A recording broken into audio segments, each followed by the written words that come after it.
1, 2, 3, 4. 1, 2. 1, 2, 1, 2.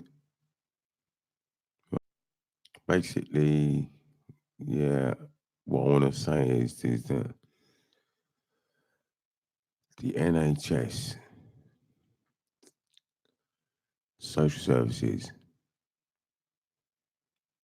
has to adopt some mathematics that I worked out in 2016, which is 50 divided by 5 equals 10. Because each social worker has 50 clients or less. The new social worker hasn't even got 50 clients yet. They haven't even given him 50 clients yet. That new one that I had. So all they've got to do is call 10 clients a day and they would have circulated all their clients in 1 week. This is what I know needs to be done. We've lost our listener, but it doesn't matter. We'll get someone back soon. We'll get someone. Hopefully they'll come back or something. All right.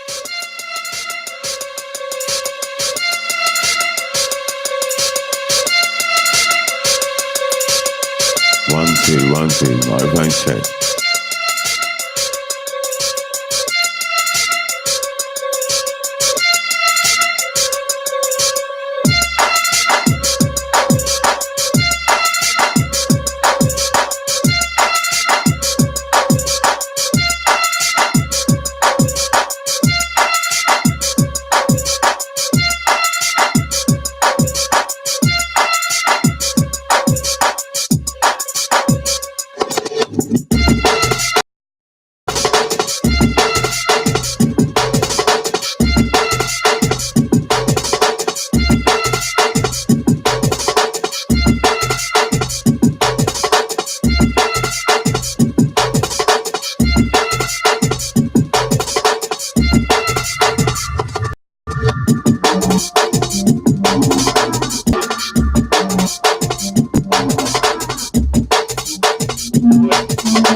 Right, this is the NHS meeting. Okay. Right, what we're doing here, we're talking about problems in the NHS and trying to resolve them. So people can text in problems if they want, or call in with problems if they want, and we can sort them out. If not, it doesn't matter. I mean, I can bring up problems later on. I think we'll just stick with 50 divided by 5 for today. 50 divided by 5, because no civil servant has ever worked social services is dreadful. They don't know 50 divided by 5 equals 10. You can do 10 calls a day. They don't know this.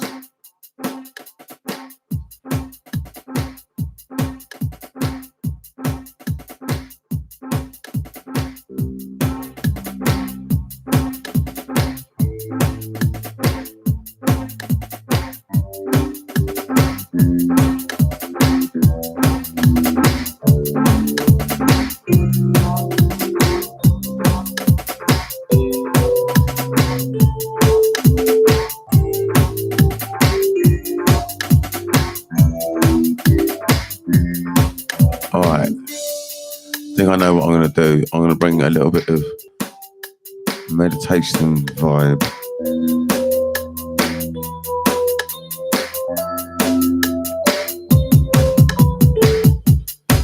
Right, this is for the mental health workers, the NHS.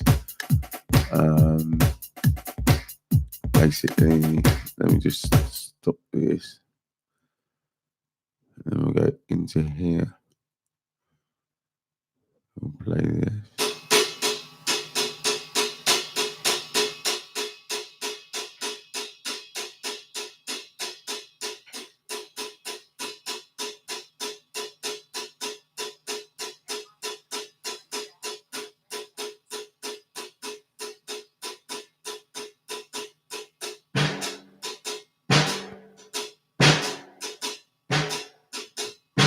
Enlightenment. What is that? A beggar had been sitting by the side of a road for over 30 years. One day a stranger walked by.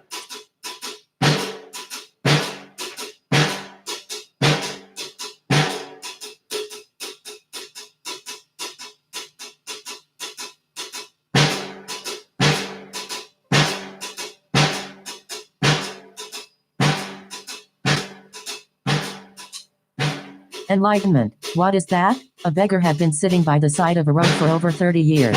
One day a stranger walked by. Spare some change, mumbled the beggar, mechanically holding out his old baseball cap. I have nothing to give you, said the stranger. Then he asked, what's that you are sitting on? Nothing, replied the beggar. Just an old box. I have been sitting on it for as long as I can remember. Ever looked inside? Asked the stranger. No, said the beggar. What's the point? There's nothing in there. Have a look inside, insisted the stranger. The beggar managed to pry open the lid. With astonishment, disbelief, and elation, he saw that the box was filled with gold. I am that stranger who has nothing to give you and who is telling you to look inside. Not inside any box, as in the parable, but somewhere even closer, inside yourself.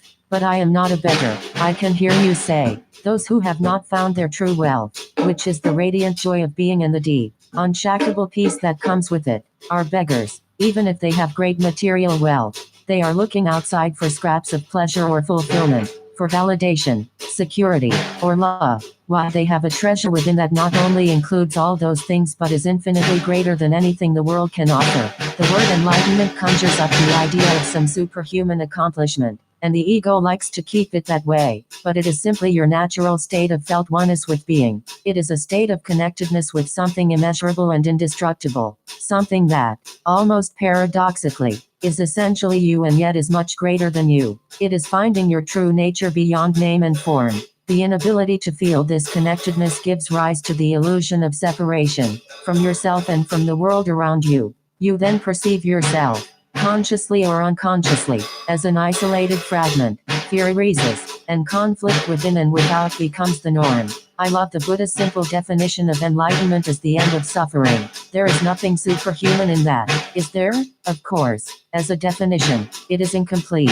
It only tells you what enlightenment is not, no suffering. But what's left when there is no more suffering? The Buddha is silent on that, and his silence implies that you have to find out for yourself. He uses a negative definition so that the mind cannot make it into something to believe in or into a superhuman accomplishment, a goal that is impossible for you to attain. Despite this precaution, the majority of Buddhists still believe that enlightenment is for the Buddha, not for them, at least not in this lifetime. You used the word being. Can you explain what you mean by that? Being is the eternal, ever-present one life beyond the myriad forms of life that are subject to birth and death.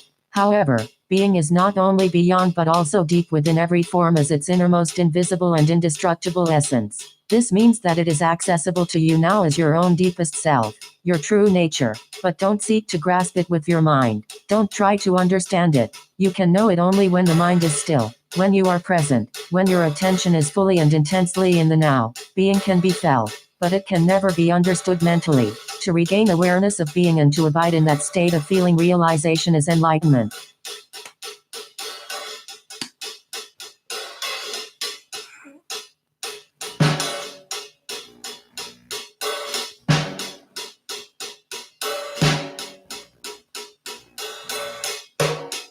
The word being. When you say being, are you talking about God? If you are, then why don't you say it? The word God has become empty of meaning through thousands of years of misuse. I use it sometimes, but I do so sparingly.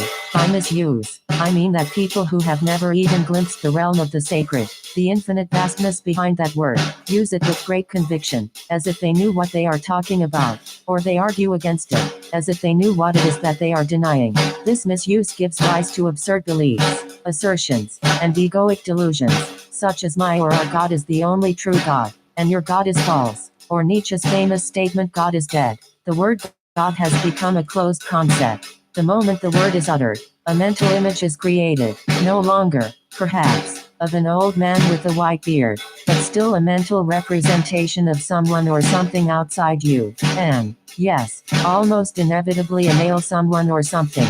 Neither God nor being nor any other word can define or explain the ineffable reality behind the word. So the only important question is whether the word is a help or a hindrance in enabling you to experience that toward which it points. Does it point beyond itself to that transcendental reality, or does it lend itself too easily to becoming no more than an idea in your head that you believe in? A mental idol?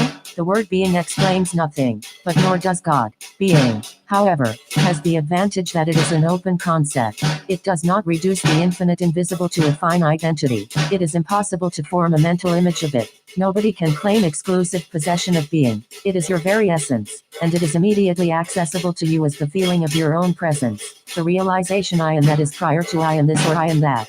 So it is only a small step from the word being to the experience of being.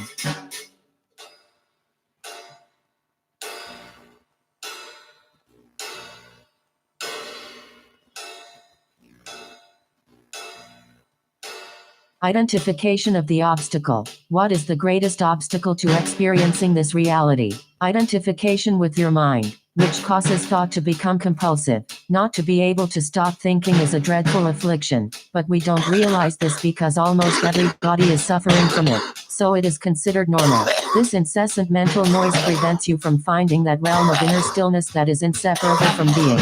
It also creates a false mind-made self that casts a shadow of fear and suffering. We will look at all that in more detail later. The philosopher Descartes believed that he had found the most fundamental truth when he made his famous statement, I think, therefore I am. He had, in fact, given expression to the most basic error, to equate thinking with being and identity with thinking. The compulsive thinker, which means almost everyone, lives in a state of apparent separateness, in an insanely complex world of continuous problems and conflict. A world that reflects the ever-increasing fragmentation of the mind. Enlightenment is a state of wholeness, of being at one and therefore at peace, at one with life in its manifested aspect, the world, as well as with your deepest self and life unmanifested, at one with being. Enlightenment is not only the end of suffering and of continuous conflict within and without, but also the end of the dreadful enslavement to incessant thinking. What an incredible liberation this is. Identification with your mind creates an opaque screen Well, of that says, concepts, hello, how are you? labels, I'm very good, images, thank you. words, Is that judgments, Danny?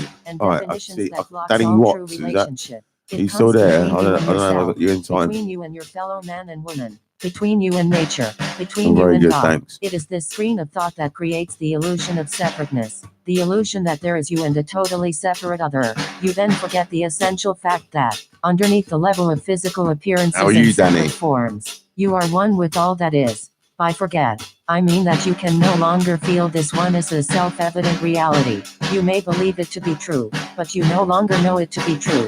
A belief may be comforting, only through your own experience. However, does it become liberating?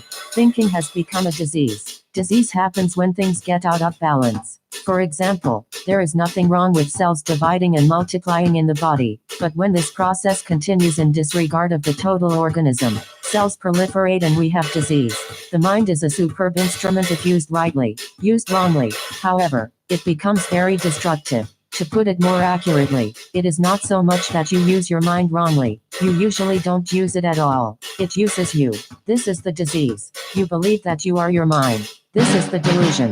The instrument has taken you over. I don't quite agree. It is true that I do a lot of aimless thinking, like most people, but I can still choose to use my mind to get and accomplish things, and I do that all the time. Just because you can solve a crossword puzzle or build an atom bomb doesn't mean that you use your mind. Just as dogs love to chew bones, the mind loves to get its teeth into problems. That's why it does crossword puzzles and builds atom bombs. You have no interest in either. Let me ask you this. Can you be free of your mind whenever you want to? Have you found the off button?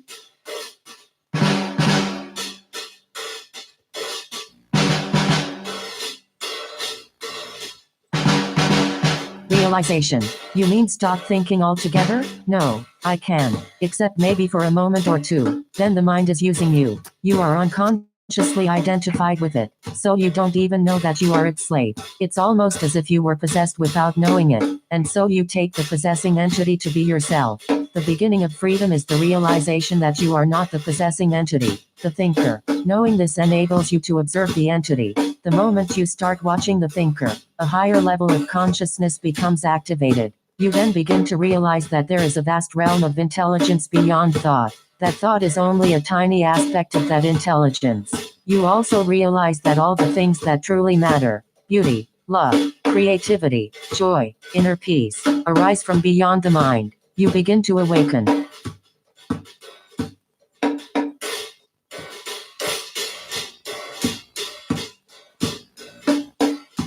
Free thinking. What exactly do you mean by watching the thinker? When someone goes to the doctor and says, I hear a voice in my head, he or she will most likely be sent to a psychiatrist. The fact is that, in a very similar way, virtually everyone hears a voice, or several voices, in their head all the time. The involuntary thought processes that you don't realize you have the power to stop. Continuous monologues or dialogues. You have probably come across mad people in the street incessantly talking or muttering to themselves.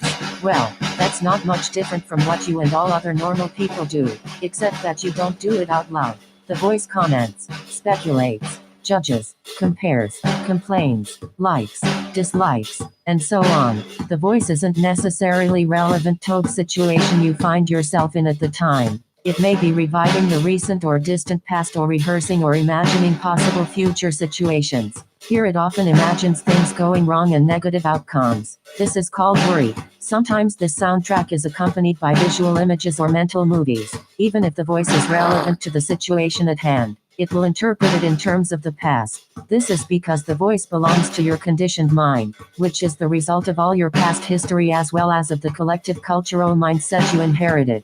So you see and judge the present through the eyes of the past and get a totally distorted view of it. It is not uncommon for the voice to be a person's own worst enemy. Many people live with a tormentor in their head that continuously attacks and punishes them and drains them of vital energy. It is the cause of untold misery and unhappiness, as well as of disease. The good news is that you can free yourself from your mind. This is the only true liberation. You can take the first step right now. Start listening to the voice in your head as often as you can. Pay particular attention to any repetitive thought patterns. Those old gramophone records that have been playing in your head perhaps for many years. This is what I mean by watching the thinker, which is another way of saying, listen to the voice in your head. Be there as the witnessing presence.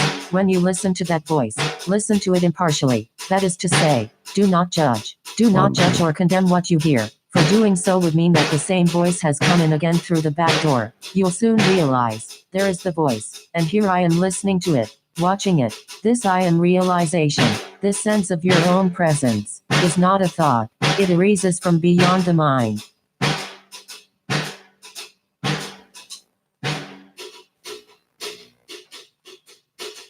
Listening to your thoughts. So when you listen to a thought, you are aware not only of the thought but also of yourself as the witness of the thought. A new dimension of consciousness has come in. As you listen to the thought, you feel a conscious presence, your deeper self, behind or underneath the thought, as it were. The thought then loses its power over you and quickly subsides, because you are no longer energizing the mind through identification with it. This is the beginning of the end of involuntary and compulsive thinking. When a thought subsides, you experience a discontinuity in the mental stream, a gap of no mind. At first, the gaps will be short, a few seconds perhaps, but gradually they will become longer. When these gaps occur, you feel a certain stillness and peace inside you. This is the beginning of your natural state of felt oneness with being, which is usually obscured by the mind. With practice, the sense of stillness and peace will deepen. In fact, there is no end to its depth. You will also feel a subtle emanation of joy arising from deep within, the joy of being.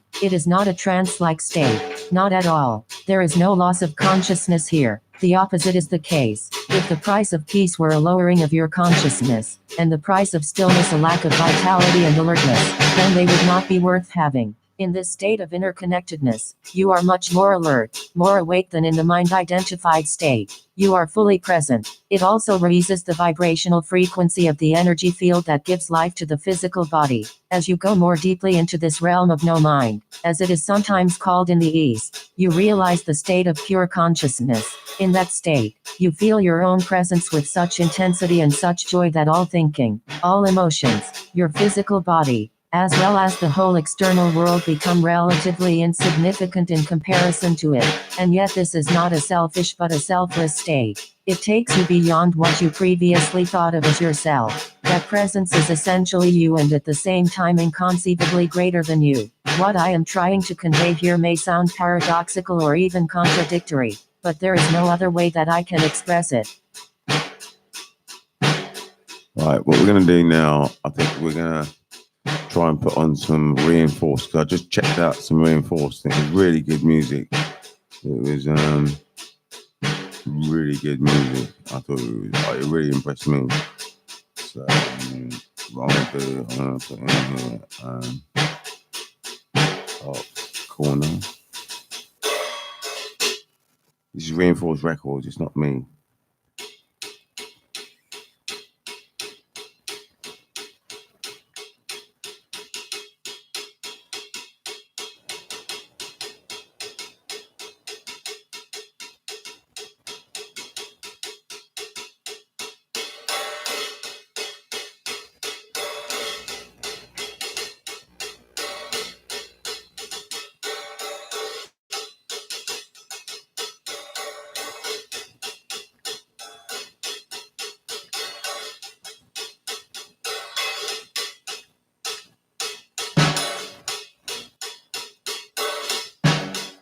But I found him.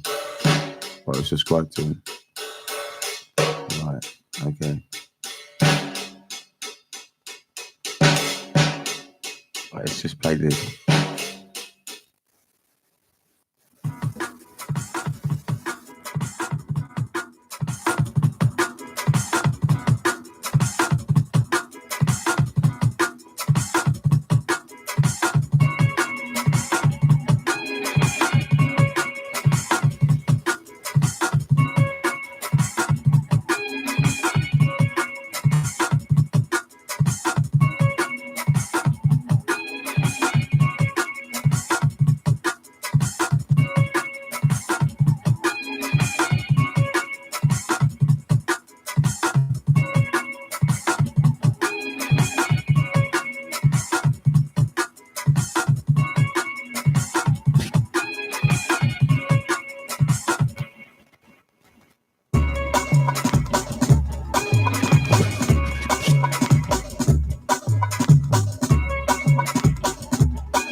Right, this is Smoke and Snares, Prophets of Soul, 1996.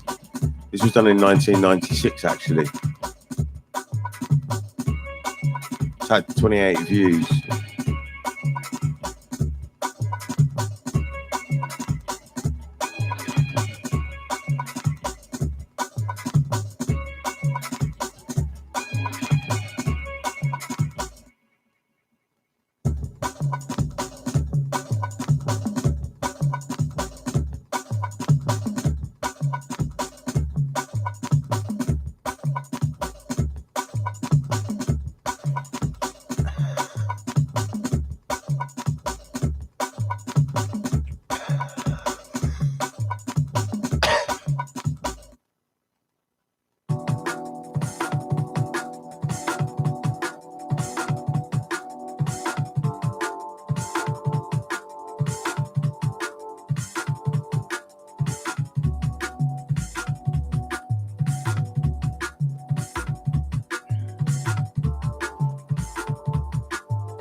awesome track.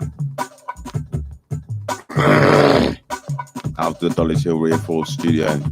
Dulwich Hill Reinforced Studio. You can see it on the Metropolitan line and on the Jubilee line. You see my studio on the Piccadilly line. But it's not, you can't see any graffiti or any label, but you can actually see my kitchen window from the tube station, from the Piccadilly line. It's a bit like Dulwich Hill, it's very close to a tube station.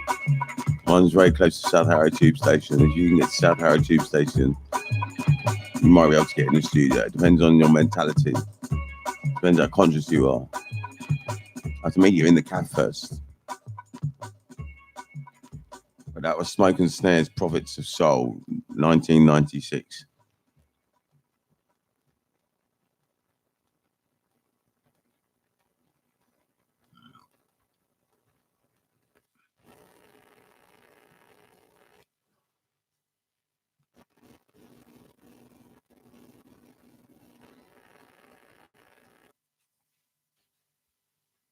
Now we've got Cold Mission, 4 Hero, guest spots, Toko Show wins.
Nice track, nice track.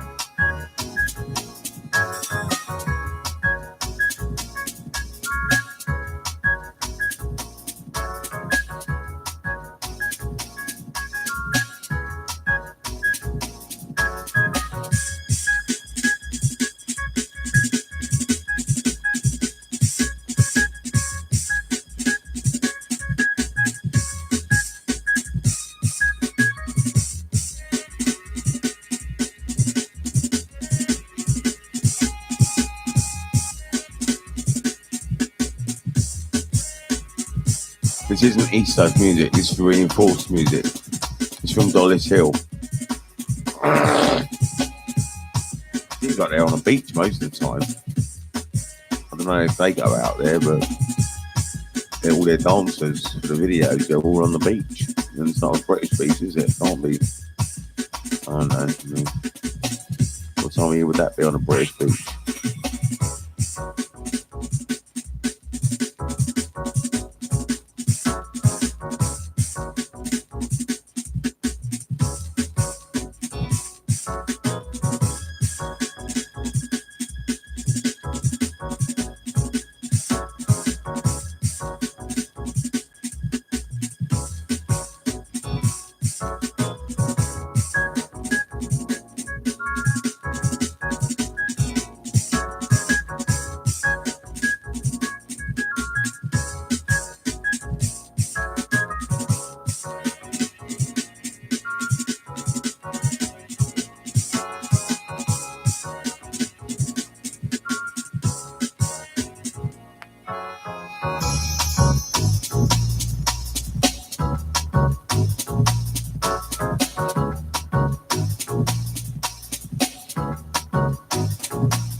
charge. Takakesho in and under now against Tokushoryu, who goes deep with the left hand. This will favour Tokushoryu.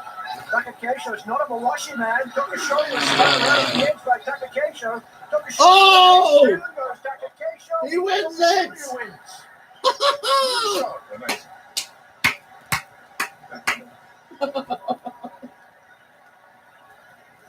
Unbelievable result as the magnitude of 17 takes the Emperor's Cup.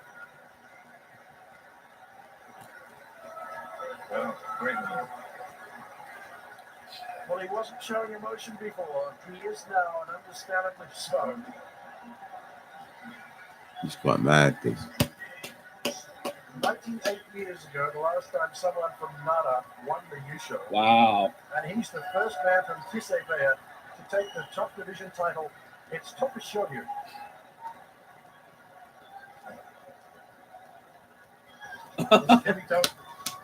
There's his dad. There's Dad. Mr. Aoki. Unbelievable finish Yeah. for the January tournament. Fantastic final match.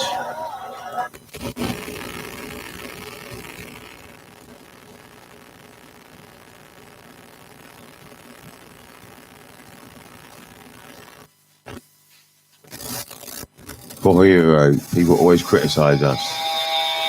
People always criticise us for Hero.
Right, so we just chill out to relax after an NHS meeting. We're relaxing now, listening to some reinforced records from Dollis Hill, Northwest London.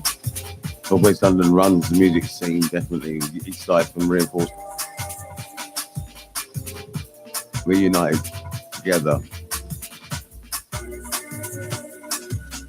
I played reinforced. I don't know if they play my records. I'm not bothered, but they got good music anyway. I mean, they got that sound. They got that. They got their own sound. I mean, it's a good sound.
taking it to NHS meeting through till about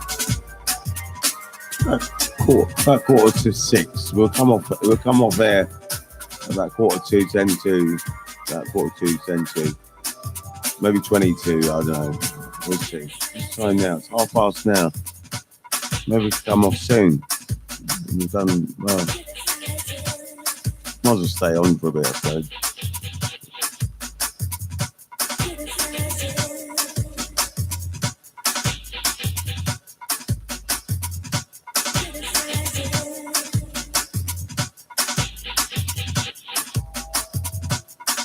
We'll be on again at 6 o'clock. We'll be on again at 6 o'clock with the Pathfinder show at 6 o'clock. Pathfinder show starts at 6 o'clock now.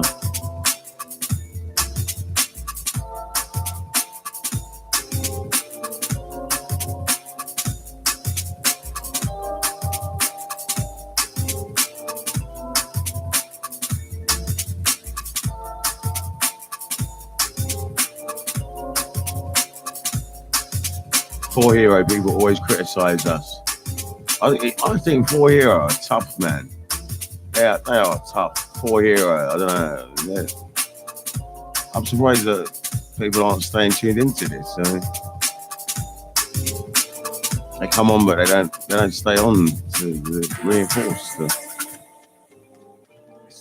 Maybe people do always criticise them.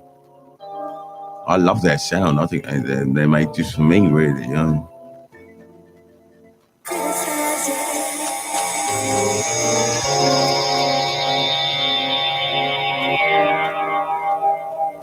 That was perfect. That's perfect. I played that.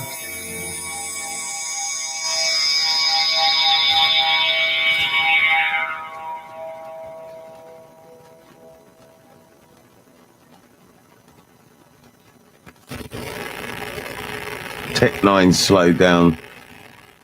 Nookie remix, I think.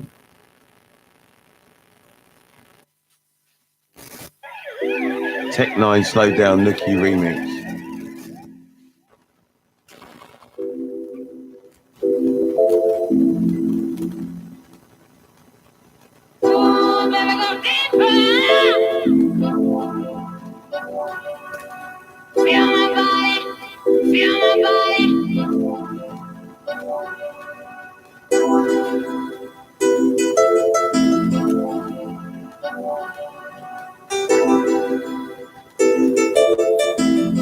Sounds are reinforced. Tech 9, slow down, Nookie remix. I think this was done recently, this one. Very recent reinforced, great stuff. Reinforced is still making records today. Like Each Life is still making records today. I mean, we're not doing music like this anymore, but we're doing live music now. We're unplugged, but I got a performance I can put on, but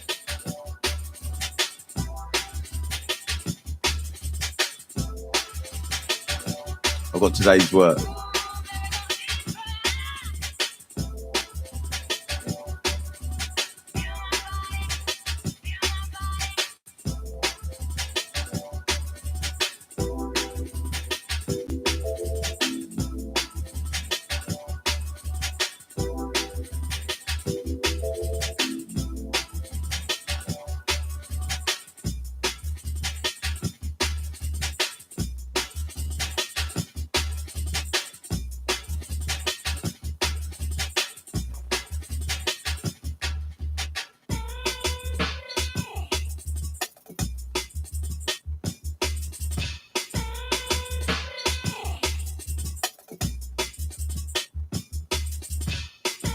That's bad, that is. That sounds so authentic, 93. It just sounds awesome.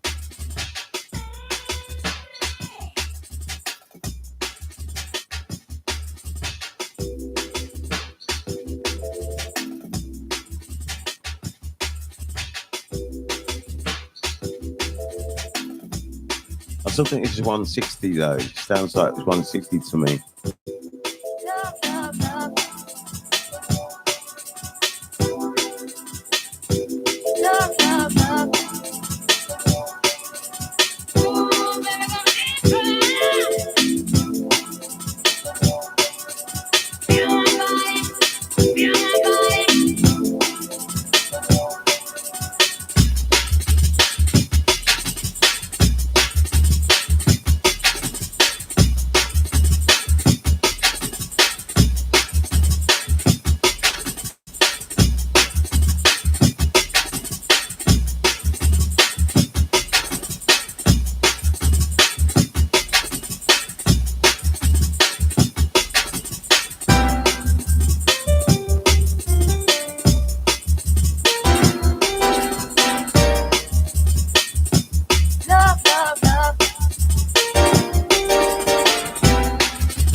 I think my meeting has had it. I'll see if the guy in the shotgun service is woman, but then I'll have to take it off the air. I mean, I need to get a new mixing desk, I think. This one, the lights are broken on. But you do need the lights, really.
love, and it will always take you higher.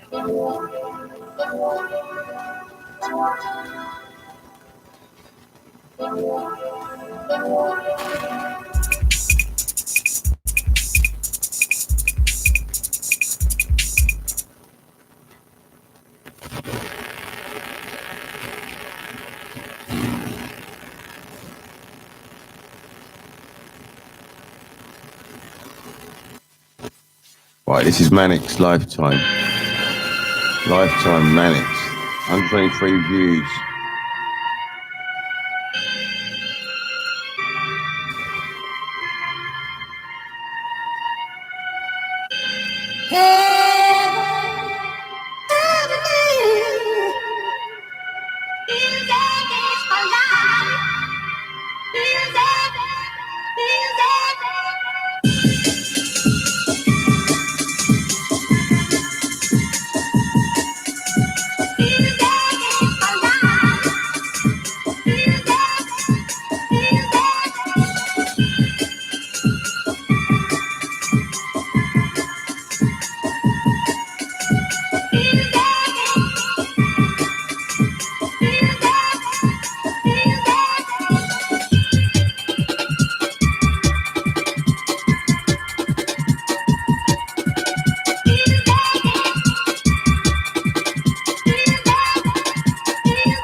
That's music. That's real music. That proper music.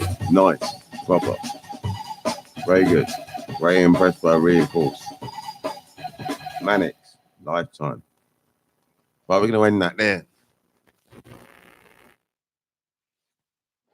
Right, we're going to end the NHS there. We're going to bring Pathfinder now.